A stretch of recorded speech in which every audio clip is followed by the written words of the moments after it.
President Trump makes a bombshell announcement about ending the Ukraine-Russia war. Watch him explain the progress being made right now.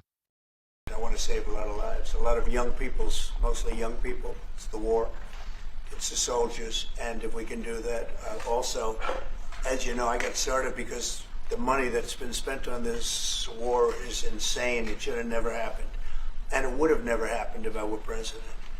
But Biden spent $350 billion on this, and it's a shame. And that's what got me involved. And then I looked at, and I see the results. It's horrible. It's a killing field. 5,000 soldiers a week on average.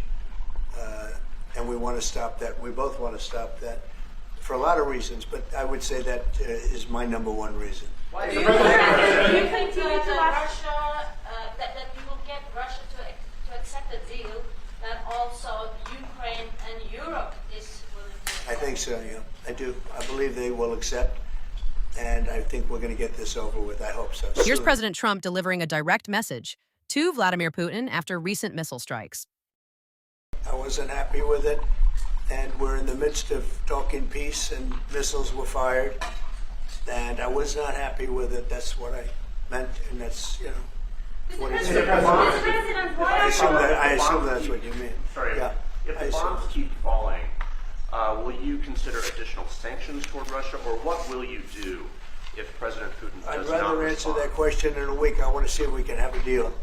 No reason to answer it now, but I won't be happy. Let me put it that way.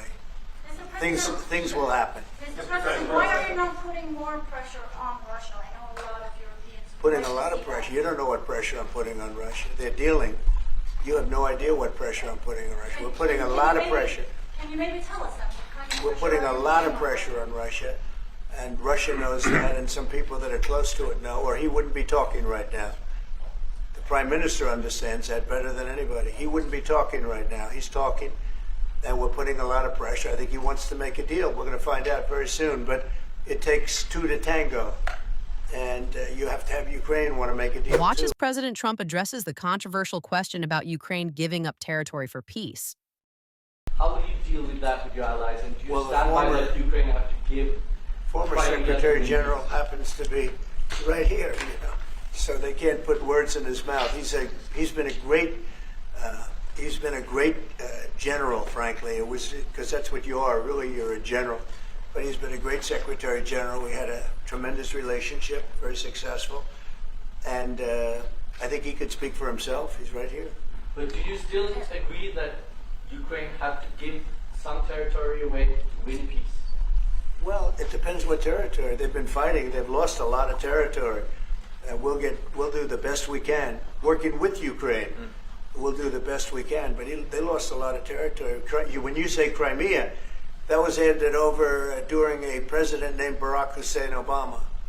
That had nothing to do with me, Crimea. That was 11 years ago with Obama. And they made a decision. There wasn't a bullet fired. There was no fighting. There was no anything. They just handed it over. Now they say, well, can you get it back? I think that's going to be a very difficult thing to do. That was given by Barack Obama when he was president, not by Donald Trump. Trump's Secretary of State Marco Rubio explains their detailed peace initiative and why it's so important. Well, first of all, what was put before our partners was options to discuss about things that it would take to end a war. This war is endable. Both sides just have to agree to it. We've shown them a pathway forward. We've discussed those ideas. It was a good meeting yesterday. There'll be good meetings over the weekend. We've shown them the finish line. We need both of them to say yes. But what happened last night with those missile strikes should remind everybody of why this war needs to end. It's horrible those missiles landed. What's even worse is there are today people that were alive yesterday that are not alive today because this war continues, and the president wants to stop it. And everyone should be thanking the president for being a peacemaker and trying to save lives. That's what we're trying to do here. It's not our war. We didn't start it, as you know. But we're trying to end the dying. We're trying to end the destruction. And we've shown the path forward. We can see the finish line, but both of them have to get there. We're going to do everything we can to help them get there, but they have to ultimately say yes. And we are using a lot of pressure on both. President Trump explains why the Ukraine war would never have happened under his administration. Well, the war started. It would have never started if I were president. This is a war that is horrible. All wars are horrible. This one is in particular bad. And I don't know that you can ever say there's going to be a winner to this, because so many lives have been lost, not only soldiers. I mean, a lot of lives have been lost. I think that we want to do one very simple thing. It would have never happened if I were president. Zero chance it was going to, and it didn't.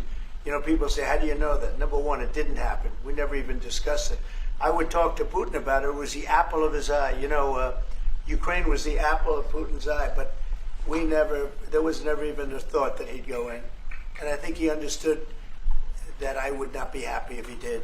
And it was only when I got out, and you know, when you mention what happened to Ukraine years ago under President Obama and a vice president that was also president later, unfortunately for this country, what happened is large chunks of land were given up, and it was called Crimea, and that was a big thing. That was a big moment. But this isn't my war. This is Biden's war. This is a war that Biden was president when this war happened. But I'm trying to put out the fire, and I think we'll be successful. And if we do, we're going to save a lot of lives. Otherwise, and the Prime Minister had a statement. He said, this is just a point in time. We're very lucky because this is a point. And if this doesn't happen, this could go on for a long time. Mr. President, will you have meetings with other world leaders when you're in Rome, sir? Future Democrat president?